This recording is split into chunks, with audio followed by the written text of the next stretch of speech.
guys, HERUHORUS, the Sky God Pharaoh here, and today we're going to be checking out how long would Cleveland Brown's prison sentence be. Don't forget to like, share, and subscribe. Sure, hanging out with Peter Griffin could corrupt an angel, but let's be real. Cleveland Brown isn't even trying to be one. Don't let that mustache and soft voice fool you, folks. This guy's going straight to the slammer, and honestly, it's about time. Kicking off the list is Cleveland totally forgetting about his stepson, Rollo, and boy, does that negligence cost him a whole lot. Yeah, Cleveland isn't winning any Father of the Year awards anytime soon. In the episode Fat and Wet, Cleveland impulsively decides to buy a swimming pool. The only justification I can give this is that maybe he was going through a midlife crisis. He shows off the new pool he bought, but things spell trouble when Rollo almost gets into the pool. Rollo! What did I tell you about getting too close to this pool? Calm down, Donna. The boy's just trying to have some fun. Don't tell me to calm down. I told you I think this pool is dangerous. It's like now we've got 2 loaded guns in the house. Okay, it's nice to know that someone had tried talking sense into Cleveland, but let's be real, it's Cleveland we're talking about. Listening to advice isn't exactly his strong suit. When Donna heads out, she gives Cleveland very clear instructions. Will you keep an eye on Rollo while I run to the store? Make sure he stays out of the pool. Cleveland, do you hear me? Nana, isn't the answer obvious? I mean, the dude is all relaxed and chilling with his floaties. She leaves, and of course, it doesn't take long for disaster to strike. Oh, he sees an opening and he takes off. Help! I can't swim! Somebody help me! That was a great pitch. I know he left. But no, that's not the worst part. Oh my God, no! They're doing another season of The Bachelor? Dude, what is wrong with you? A kid just drowned right next to you. Rollo's body surfaces back to the top of the pool and floats to Cleveland. You think that's where he'd finally realize what happened. Well... Wait a minute. I don't remember buying a coaster shaped like a dead kid! Rollo, my angel! Oh, can you hear me?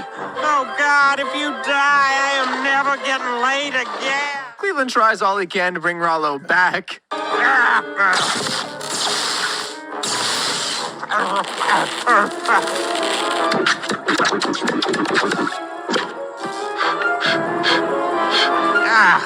I should have done this before the plunger. You think? All of his methods fail, so he goes for a final option. I gotta bury the body. Even better. Rollo, are you okay? He might be, but not you, Cleveland. You need some mental help. Along with me. Rollo is just happy to be alive and wants to tell Donna all about Cleveland being a hero, but not so fast, kiddo. Rollo, if your mother finds out you were running around this pool, woohoo! Boy, will she be mad at you. She might even ban you from the pool completely. A hero and a genius. Well, what can I say? This hero and genius would be charged with negligence and child endangerment. This is for failure to act in a responsible manner when he was supposed to be supervising Rollo. He'd be facing 2 years imprisonment and a fine of $10,000. And that's how we're starting this video off. As we go on, the crimes get worse and worse. Cleveland then absolutely messes up when he decides to teach Junior how to be a tough kid. A lesson that goes horribly wrong. It all starts in the episode Skip Day when Junior is given an award for being the only student to show up in school on Skip Day. That should be a mark of academic seriousness, and any parent should be proud. Well, not when that parent is Cleveland. Look, Junior, you know I think you're a great kid. Thank you. Quiet. But if you want other people to respect you, you can't always blindly follow the rules. But rules are our friends. Well, if you want any real friends, you better start standing up to authority. And so, in Cleveland's twisted way of parenting, he decides to tutor Junior on how to become tougher. I want you to be a renegade. Okay. See, that's exactly what I'm talking about. Don't say okay to everything. Sorry. And don't say sorry all the time. Okay. No! Oh, forget it. Just go to bed. Of course, Junior is struggling to keep up, and Cleveland, his patience is running thin, decides to speed up his son's learning process. Here, chug this beer. I'm not 21. Plus, I'm on allergy medication that shouldn't be mixed with alcohol. But if you say so... Brother, I am face-palming so hard right now. Who do I even blame? Cleveland for being such a jerk of a dad, or Junior of having no spine of his own? But whose fault is that? Junior gulps the beer and, surprise, surprise, he ends up in a hospital bed. I'm sorry. We did all we could. He's dead. Junior, please don't leave me. Okay. Ah, you're hopeless. Cleveland. Okay, there's no way I thought this was gonna be real. Like, I saw it everywhere, thought it was just Will be facing charges for child endangerment again, or reckless endangerment for knowingly giving his son something that could harm him, especially since it resulted in hospitalization. Penalty for child endangerment will have him paying a fine of $10,000 and 2 years imprisonment. But for also supplying a minor with alcohol, he'll be facing another fine of $5,000 and a year behind bars. So in total, that's 3 years and $15K. In the episode Field of Streams, Cleveland takes things way too far by breaking into the school to steal back his old jersey. That's right, he risks a felony charge, all for a dusty piece of fabric. Cleveland decides to visit his alma mater to only be disappointed by what he finds. Look at this place. The bleachers are covered with racist, occasionally hilarious graffiti. I'm surprised the team can even play on this mess. Oh, no, there is no team. When Wally became principal, he disbanded the baseball program. For someone who was the school's baseball star during his time, Cleveland decides to do something about it. Ollie, this school needs a baseball team. Can't afford it. Not with the popularity of the math club and the Fluffers, my a cappella singing group. What if I could raise the money before the season starts? Why not? I'd love to see you raise $5,000 in a week. And at this point, I gotta ask, does Cleveland really care about the baseball team, or is it just for his ego? Anyways, as I'm pretty sure the saying goes, put your money where your heart is, so Cleveland decides to raise money. We've made $422 in 5 days. We're on our way. You're doing terrible, man. Dap me up. Let's go. Thankfully, Terry comes through with a check for $120,000. The money speeds things up a bit, and the field is ready.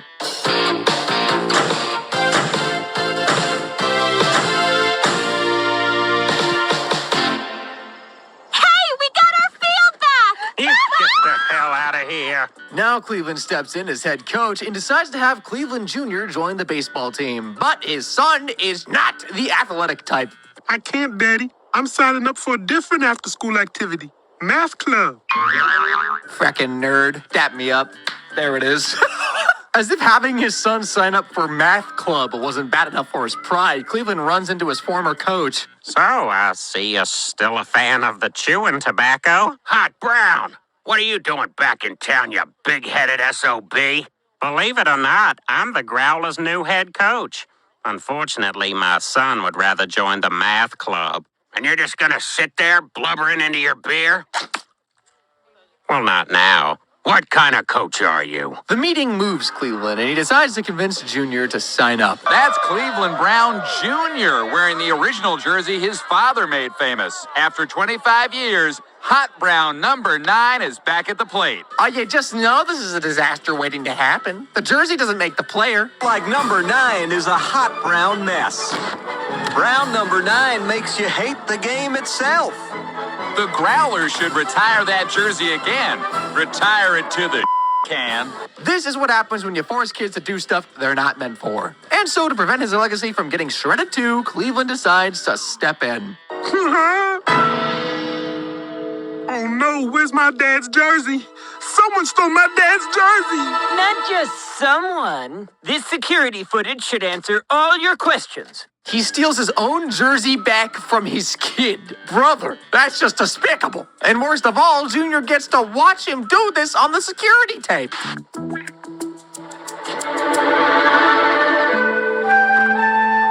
Hey, what are you watching? The Cleveland Show? Ba-da-ba-ba-da-oh. Was it really worth it? The legal trouble Cleveland's going to be dealing with is not cheap. For breaking and entering, he'll be facing 1 year in jail and a $4,000 fine. Then for stealing the jersey, which is basically theft, he'll also get 3 years behind bars and a fine of $2,500. Add it all up, and Cleveland will be facing 4 years in prison and $6,500 for a jersey. That is mind-boggling. Next up on the list is Cleveland's many, many moments of public indecency. Now, sure, most of the time it's not exactly his fault. His house just keeps getting wrecked by his terrible neighbors. What the hell? No, no, no, no, no, no! Hey, Peter, can you blow that towel rack down here? Thank you. What the hell? No, no, no, no, no, no! I gotta stop taking my baths during Peter's shenanigans. But there's also the time he got fired for having a tiny weeny part of his junk showing below his postal shorts uniform. Oh, yeah, that's a half-scrote bad dangle angle right there. Oh, no. The whole town's seen it. That went down in the episode Unzipped Code. Peter and the gang tried raising money to help Jerome pay for his surgery after an accident got him in a wheelchair. So the gang gets together on a conference call and comes up with an idea. You know, the local firehouse made a sexy men in uniform calendar, and it raised a ton of money. Don't tell anybody, but I heard not all 12 of those guys were from Quahog. Who would we tell that to? I don't know, I'm just saying. Don't. That's actually not a bad idea. You know, when Quagmire claims something is not a bad idea, better watch out, disaster's brewing. So the guys decide to run a photo shoot for the uniform calendar, and Cleveland is a little too excited for the role. There we go. Now throw that bad boy up in the mailbox. Ah, you're a natural. You're like Giselle, Beyonce, and Naomi Campbell all in one. The poses Cleveland strikes are so over the top, even Quagmire's left raising an eyebrow. Hey, guys, I'm just gonna go ahead and close this, okay? Get my house assessed. The photos get published and the money is raised to help Jerome, but there's one small hiccup. His photo gets a little more attention than others. Oh, no. The whole town's seen it. Damn, Mr. Brown. Larry Bird ought to be diving through here any second, because that's a loose ball. And then he gets the boot at work. Do you have a problem with the carrying capacity of your standard issue S1104 canvas satchel? No, sir. I see. So then why, may I ask, do you feel the need to carry around an extra sack? But this incident is nothing compared to the time Cleveland scarred poor little Stewie for life. It was bad. Oh no! You're covered in the hot pee! You can wash yourself off in the waiter closet. You know the best way to grow on YouTube is by posting consistent, good content. Here's how I accomplish that easily.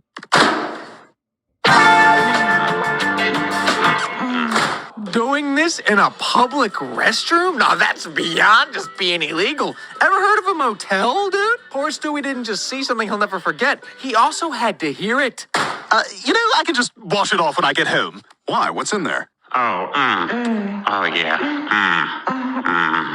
Oh. That's double the trauma. For public exposure, Cleveland will be facing 1 year imprisonment and a fine of $1,000. But with Stewie involved, it becomes exposure to a minor, a very serious offense, adding another 4 years and a $50,000 fine. So Cleveland's looking at about 5 years in prison and a $51,000 fine. After Cleveland moves in with Donna, he's determined to win over the kids and become the ultimate stepdad. So he pulls off a stunt so catastrophically dumb that it doesn't just ruin his chances with the family, it puts him on a collision course with PETA. So in the episode Dad Doggone Daddy Dance, Cleveland tries to bond with his new stepdaughter, Roberta. Roberta, congratulations on getting a date to the daddy-daughter dinner dance. I don't have a date. You do now. You have brought a cancer to our family. Sorry, Cleveland, you just gotta keep trying, man. Hey, Roberta, I know you're on the fence about going to the dance, but I thought maybe this would help you decide. Oh my God, are these real? Hell no. Just come to the dance. I ain't got your mama a diamond yet. Well, you didn't have to be so blunt, dude. Anyways, Donna steps in and Roberta finally agrees. That excitement quickly turns to horror when this happens. Hey, new stepdaddy, you are doing a great job. Now go get that cake.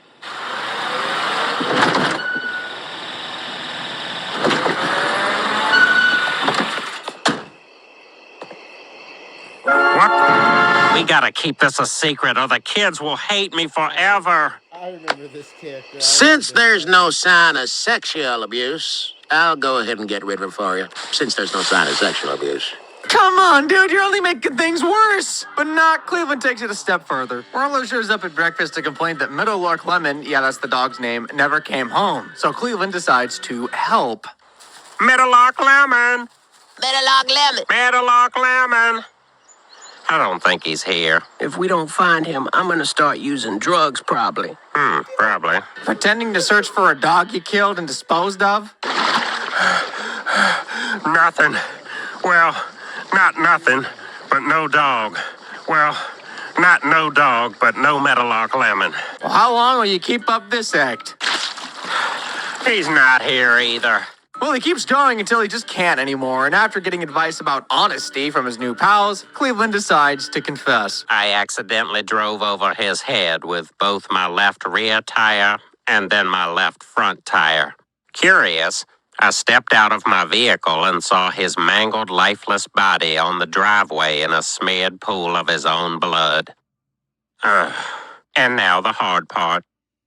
I had no idea that in the hours that followed, Lester and his family would eat Meadowlark Lemon. As if that wasn't horrible enough, he tries to make amends. Kids, Donna, come out here. I got a surprise for you.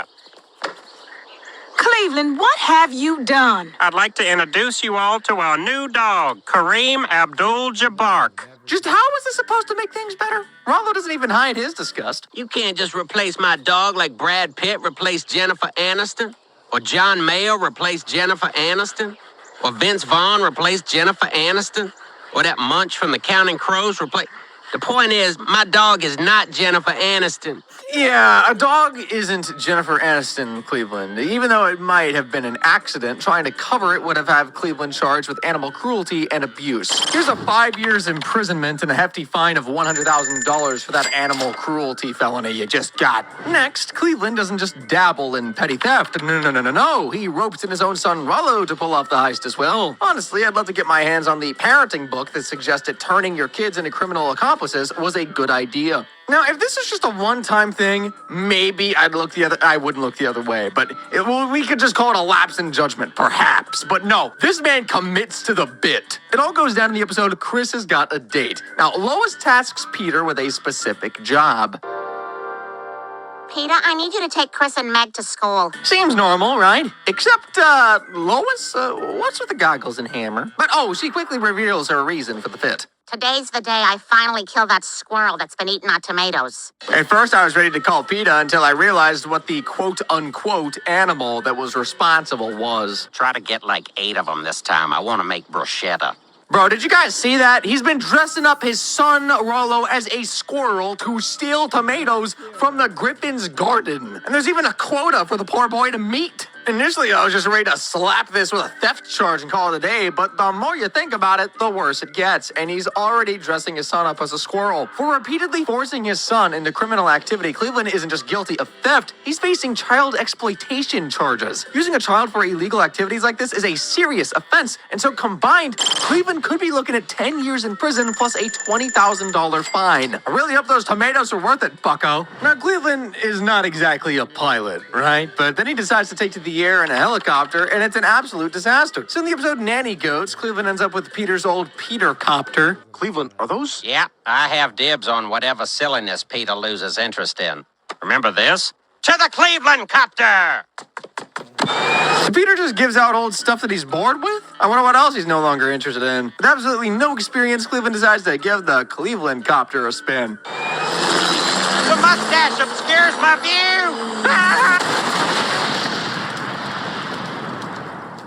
Dude, what if there was someone in that house he just blew up? The courts are gonna have a field day with this one. First up, reckless endangerment, because Cleveland behind the controls is essentially handing the keys to a toddler. That's like 5 years in jail and a $50,000 fine. Then there's destruction of property for crash landing into someone's house. Add another 10 years and $25,000 to the tab. Total, 15 years in prison, $75,000 in fines. Maybe just stick to solid ground next time, buddy. Hold on, guys. This is just half of the list, and Cleveland's already racked up $277,500 in fines and a 39-year prison sentence. For a pretty chill guy, that's a lot. And there's still more. This dude's got a whole other stack of crimes waiting to add even more years to his sentence. Honestly, at this point, it's not even shocking. Everyone on this show is just an absolute psychopath. And in some cases, I mean that literally. In the Cleveland Show episode, The Hangover Part Tub, Cleveland accidentally stumbles into a serious crime. Sure, it's accidental, but hey, ignorance isn't a get-out-of-jail-free card. Especially when, there's a body involved. So Donna's running for the school board and ropes the family into campaign duty because nothing says family support like forced labor, am I right? But to save her shot from being ruined by Cleveland's constant embarrassment, she gives him one tiny idiot-proof task. Cleveland, this election is very important to me. I found another waffle! Oh my God! Look, just behave behave yourself, at least until the election's over. Okay, that shouldn't be so hard, now should it? Well, Cleveland decides to pass the time by playing the Hurt Locker game with his friends, but then they add a new member. Franklin, the 49-year-old bankruptcy lawyer we just started hanging out with this week. Oh, hells yeah! I'll do it! Cleveland, you've really made me feel like part of the gang.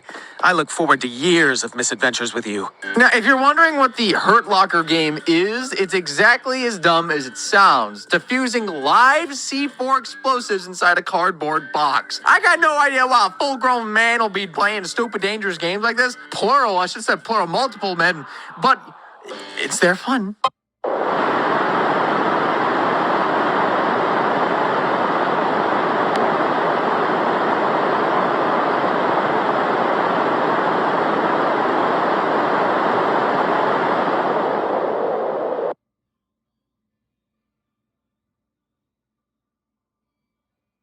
Do not shop at Walmart until you see this. So my brother works at Walmart and he let me in on a little known secret. He showed me a Walmart website where you can qualify and receive a $750 Walmart voucher straight to your front door or email just by answering some survey questions. I tried it for myself and finished in less than 3 minutes. Now I'm at Walmart paying for all of my groceries. I know I'll definitely be getting a lot of use out of this card, so I figured I would share it with you all. I left the link to sign up for it below. You don't need a credit card or anything. Just to fill in your email or address you want it sent to. Hurry, because I don't know how much longer this is going to be. Awesome! Franklin, that was so cool! Better luck next time, buddy. Franklin, do you copy? Nope, Franklin does not copy because you and your pals just blew him to bits. This would be a good example of what I was talking about when I told you to behave. Going to a funeral? Causing the funeral by blowing up some guy outside a bar. Even if the death was accidental, Cleveland's still going to face the full extent of the law. Intent is different from impact, and so he'd be paying a fine of $250,000 and facing 8 years imprisonment. But playing with explosives is not what anyone should make into a hobby. It's illegal and comes with a prison sentence of 5 years. So in total, that is 12 years imprisonment and still $250,000 in fines for Cleveland. Now, there are lows. Yes, and they're just downright terrible and evil and despicable. Cleveland sinks to such a low in his moral compass. This time, he faked being homeless to eat free sandwiches. There's no redeeming him for that. It all goes down in the episode of The Cleveland Show. 'Tis the Cleveland to be sorry. It's that merry and festive time of the year, and you know, kids being kids, they've all been looking forward to it. Here's my Christmas wish list. I would have put it on an iPad mini, but I do not have one. And I want a Gucci purse because I'm black or Italian. Who raised these little gift-demanding machines? Donna, of course, bless her gentle heart, decides to set the kids right. Nobody is getting anything for Christmas until they give something back. Giving back. This year, we're all volunteering at the homeless shelter. Pass. Then you most definitely will not get that purse. And well, because you gotta be on Donna's nice list to get something for Christmas, 2 of the kids volunteer at the homeless shelter. And yes, Cleveland's included. That includes you, Cleveland. Hope they like yellow shirts, blue pants, and red thongs. Okay, that should already tell you that things won't go well, but it gets even worse, as it usually does. While helping out at the mission, Cleveland makes a shocking yet appetizing discovery. I'm so hungry I could eat a sandwich meant for a peasant. Hand pain! Hey, those sandwiches were donated by the finest restaurants in town. They're for the homeless. Don't do it, Cleveland. You're a chill guy. Don't do it. Ah, he does it. That didn't even take 5 seconds.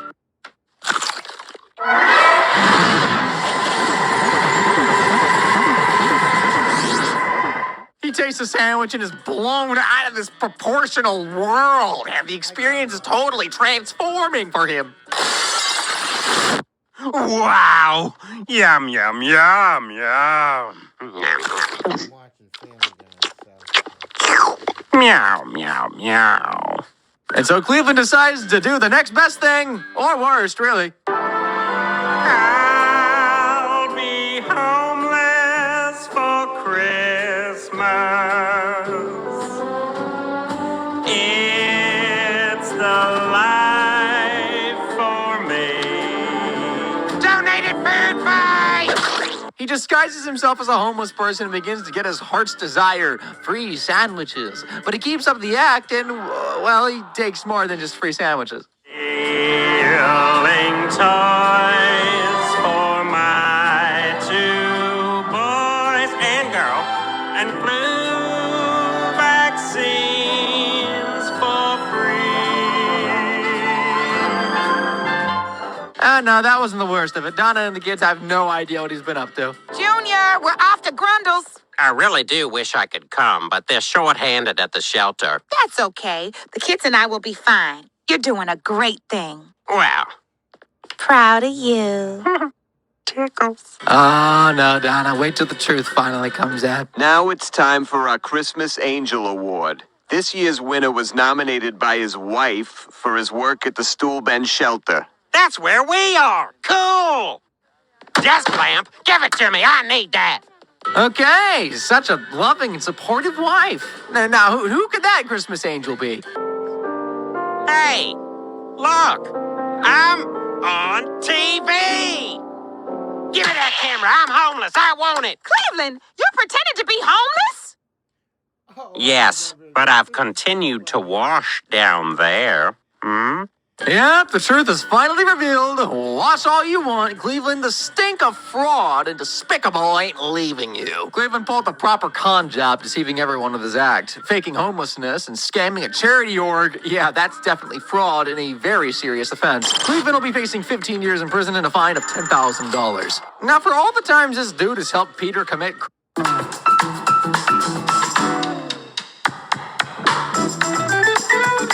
crimes, he's guilty of aiding and abetting. Sometimes it's a petty act, but this one time, they took it further. It all goes down to the episode Joe's Walking on Air. After Peter and the gang start their men's club and everyone's dancing and having a blast, well, almost everyone. What's the matter, Bonnie? Don't you want to dance? Oh, it's okay, Joe. I don't mind sitting here with you. What I mean is, I don't want to hold you back. Don't be silly, honey. It's just as nice watching other people have fun. But then things get a lot more awkward for Joe after he overhears Bonnie's phone call with Lois. So Joe decides to hit up the doctor, and what does he get? A shiny new set of legs. Gentlemen, I give you the new Joe Swanson.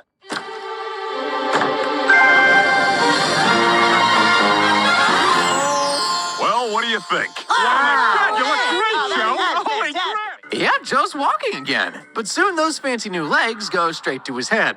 Oh, this is great. I feel so alive. Come on, ladies, kick your high heels off and get moving. You guys are a disgrace. But oh boy, it gets way crazier. Dojo. Joe, we don't even know what a dojo is. There's no mercy in this dojo. Joe, why don't you take it down a notch? No mercy. Then the final straw hits. I realized over the last few days, the only reason I hung out with you guys is that I was crippled and you were lazy. I decided it's time I got some friends more suited to my status. But Joe, we've been friends for years. Hey, we all make mistakes. Come on, dudes, let's go exercise! Exercise! Yeah! Joe dumps his friends, and now the guys are just sitting there wondering if maybe giving Joe new legs wasn't the best of ideas. I tell you, those legs have turned him into a complete jerk. It's like giving a monkey the keys to an amusement park.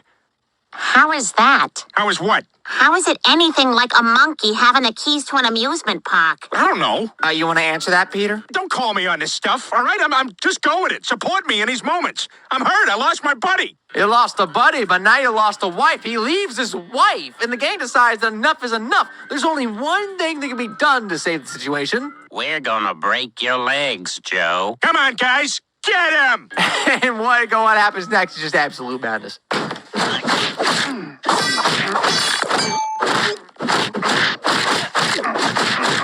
They are no match for Final Form Joe. He completely wipes the floor with their feckin' buttocks. But then one more person is also desperate to get Joe back, and it's Bonnie. Not until I have my husband back. Oh, my perfect ass! Damn it! Just give me the gun! I'll do it myself! Well, they finally got their wish, and he's back on a wheelchair and hanging out with him again. Oh, it's just good to have our old Joe back. All right! Yeah! Wait a minute. But you know what else they're all gonna get? A slammer. Because what the hell was that? Sure, Joe was a total jerk with his new legs, but conspiring to cripple him? They'll all be facing serious jail time for that. By planning and conspiring to attack Joe with the intent of physically harming him, Cleveland and, of course, the others are guilty of conspiracy to commit assault. Then, by physically attacking Joe constitutes assault. My friend recently asked me for some money and I was like, why aren't you using Empower? When I need cash and my paycheck is gone, I just use Empower and you should too. They can send you up to $300 instantly. And battery, given the intent was to cause serious harm, re-crippling him. For this, Cleveland will be looking at 25 years in prison and a fine of $270,000. Now things take a turn for the worse with Cleveland when Quagmire lets his giggity instincts override his sense of loyalty, shattering the sacred bro code with ease. Peter invites his friends on board his fishing boat for a party at sea, and while Quagmire's fishing, a little incident happens. Oh, sorry about that, Loretta. Hey, can I have my fish back? Oh, you're gonna have to reach into the cookie jar. Well, I can't just, you're my best friend's wife. Reach into, all right. Yeah, you go in and get that. Show that fishy who's boss. Wait, what? Oh, Loretta! Well, we'll, have to do this again sometime. You name the time and the place, little neck. This dude just arranged to hook up with his best friend's wife? Nah, but then again, it's Quagmire. There's no limits with him, truly. Later, Peter and Brian rush to Cleveland's house after hearing screams, and what they find is truly troubling. Holy crap! We should go. Peter, that wasn't... You know, for a large, heavy-set black guy, Cleveland's got a cute little white ass. That wasn't Cleveland. It was some white guy. What was that? Shut up and put some more of that sugar in my bowl. Man, this is just all shades of wrong. But then Peter and Brian decide that the last thing in the world they should do is tell anyone about this. We've done everything in the world. So I guess the only thing left to do is tell you that Loretta Brown is having an affair. Good Lord! No. Oh, God, I'm screwed. Nah, dude, you just screwed your best friend's wife. But good for you, they didn't see your face. Peter volunteers to tell Cleveland since, well, he has experience with delivering bad news. Brian and I walked into your house, and she was with some guy going, bam, bam, bam, bam, bam. Peter, maybe... Hey, hang on, I'm not done. Bam, bam, bam. And then she's all, oh, yeah, bam, bam, bam. You want to take it from here, Bam, Bam? Bam, bam, bam, bam, bam. You want to take it from here, Emerald? Bam. So that's what we're dealing with here. Any thoughts? Ah, man. Where's the emotional intelligence and sensitivity? Ah, who am I kidding? It was never there to begin with. Things get twisted when Cleveland calmly questions Loretta over the affair. She angrily responds that she needs a real man, but hearing this, Cleveland apologizes? Apologize? I cheat on you and you apologize to me? Cleveland Brown, you are pathetic. I disagree, but I respect your Early characters Cleveland was a pushover.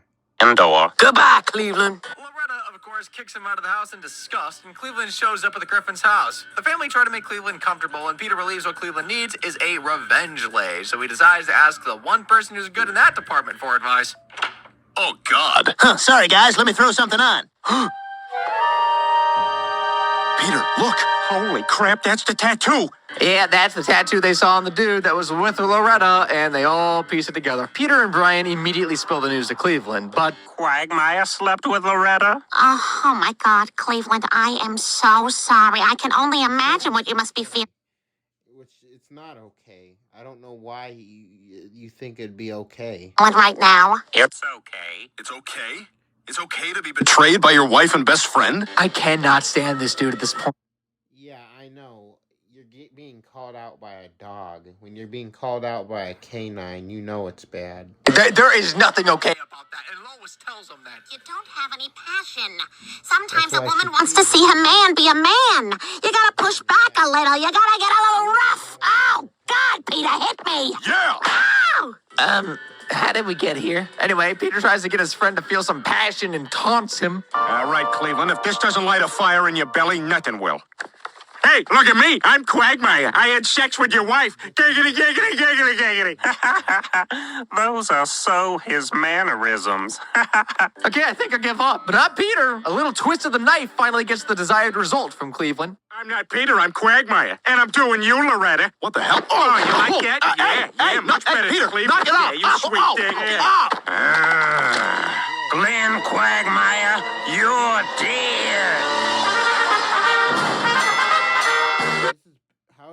attempted murder. This is Peter's fault and it's justified. I'm going to say that again when they bring up the charge. But then Peter realizes that he may have gone too far, and so he tries to protect Glenn. Listen, Mayor West, my friend Quagmire here is in trouble. He needs a place to stay tonight. Say no more. I'll protect you, sir. It is my job. I guess Peter's the best kind of friend to have. No. But then Mayor West's lunacy soon proves too much for even Quagmire. I failed you. Yeah, this is kind of creeping me out. I'm gonna go. Take this for protection. What the hell's this for? When the time comes, you'll know. Quagmire returns home and calls Cleveland to apologize, but nah, buddy, Cleveland isn't just looking for an apology. Let's talk this thing through. Oh, hey, Cleveland, I was just leaving you a message. You violated the sanctity of my marriage. Yeah, the dude's out for blood. I love this episode.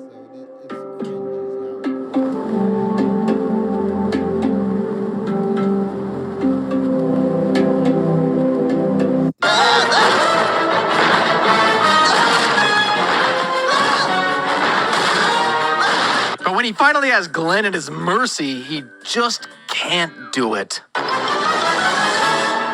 this is awful. Somebody stop them. Do something. Yeah, not everyone can murder someone in cold blood, even if they slept with their wife. It's just not who they are. Oh, I can't. It isn't in me to cause harm to anyone, no matter how much someone has harmed me. I'm sorry, Cleveland. Peter, though, has one final trick in his bag. Cleveland, I think this beautiful woman would like to say something to you. You told me. Cleveland won too. I don't think it was murder. I think he wanted to fight them. This was Lois's intervention. Come on, man, did you have to do that? But instead of reconciling, it goes the other way. This marriage is over. Well, that's just fine, Cleveland, because I am through being your wife. Okay, I know Cleveland was the one who was hurt in this episode, emotionally that is, but he ended up doing some physical damage as well. He'd be facing charges for his crimes, obviously, plotting to kill Quagmire and his... Peter was the one responsible for making him want to do this, but I guess Peter makes his own decisions, and so does Cleveland, so that's how the law gets involved. Assaulting him with a deadly weapon, which comes with a penalty of $150,000 in 15 years. There's also the additional fine of $50,000 and a 3-year jail term for damaging Quagmire's property. Also, the crime of attempted murder, which Cleveland will be getting 20 years in the slammer for, and a fine of $25,000. Add that all up, 38 years imprisonment sentence, $225,000 in fines. The next crime that'll send Cleveland to the slammer is when he teams up with Donna to wreak havoc, like a superhero couple, but of course, it comes at a cost. In the episode Hot Cocoa Bang Bang, Cleveland shares the story of how he first fumbled his chances at getting with Donna. I'll marry anyone who helps me. No towel. Guess I'll just wait for my feet to dry when I get out. Watch my red cans? No, not my problem.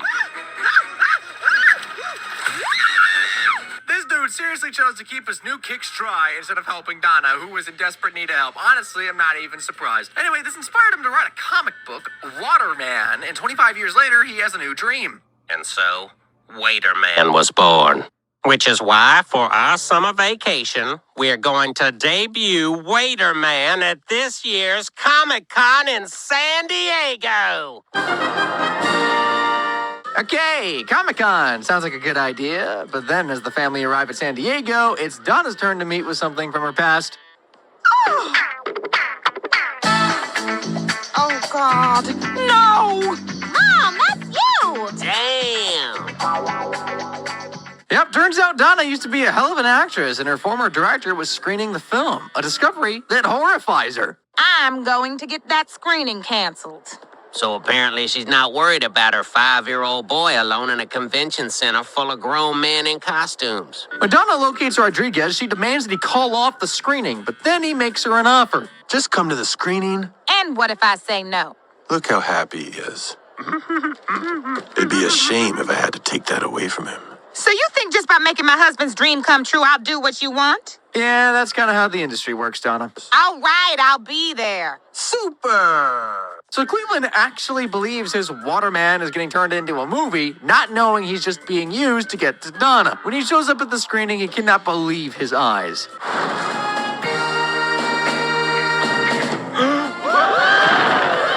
Donna?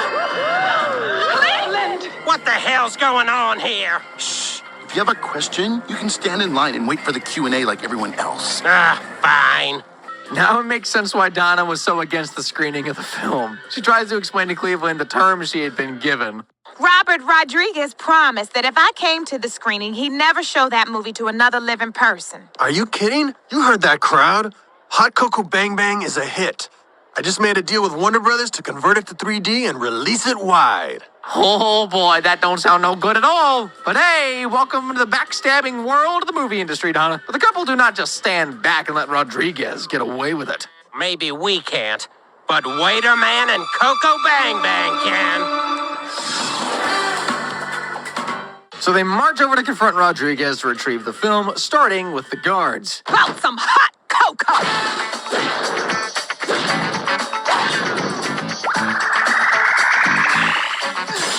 After taking out the guards at the door, they catch Rodriguez just as he's leaving, and a hot chase commences. No. Look out! Oh no! Oh, look out! Oh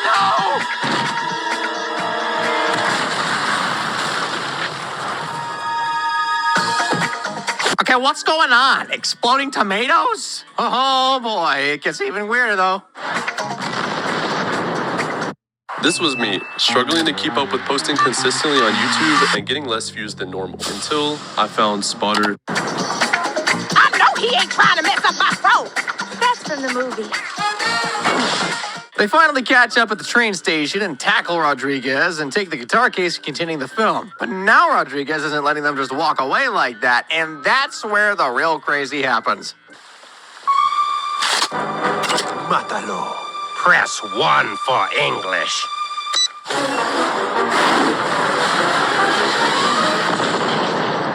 This guy just blew up a tanker! You're keeping the costume.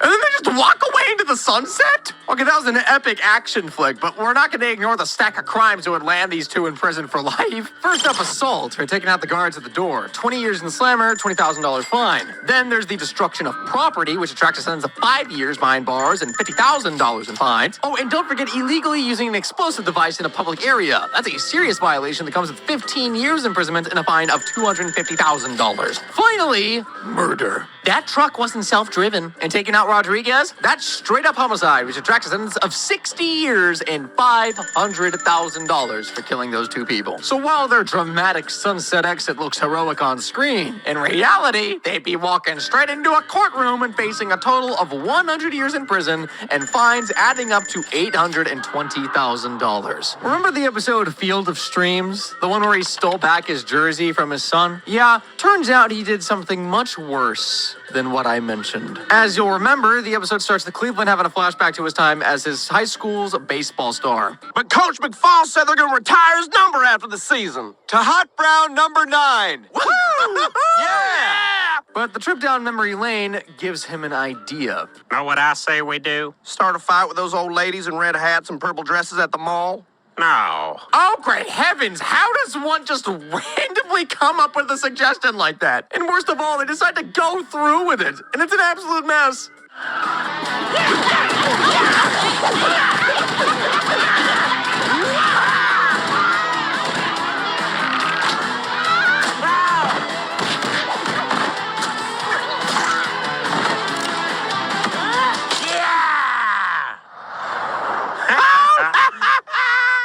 Other than this being aggravated assault on old women, they fucking murdered some of them too. Aggravated assault is going to fetch Cleveland 15 years in prison and a fine of $150,000. Counting the number of old women he brutally beat up, he's looking at about $3 million in fines and 300 years in jail for that. Then, for straight up killing some of the old ladies, Cleveland will face a sentence of 150 years in prison. Sum that up, he's getting locked away in total for 450 years and paying $3 million in fines. Now, all of this brings Cleveland Browns' penalty to a total of $4,852,500 in fines and 679 years in prison. Damn! But come on, if you thought the numbers were crazy for a dude like Cleveland, just wait until you see this character. Click on the next video and prepare yourself. One more minimum payment down. I'll be out of debt. That's it for this one. Cleveland is my probably second favorite character after Stewie. Seeing him get 679 years is nothing compared to Quagmire, Peter, and Stewie's sentences. So without further ado, don't forget to like, share, and subscribe.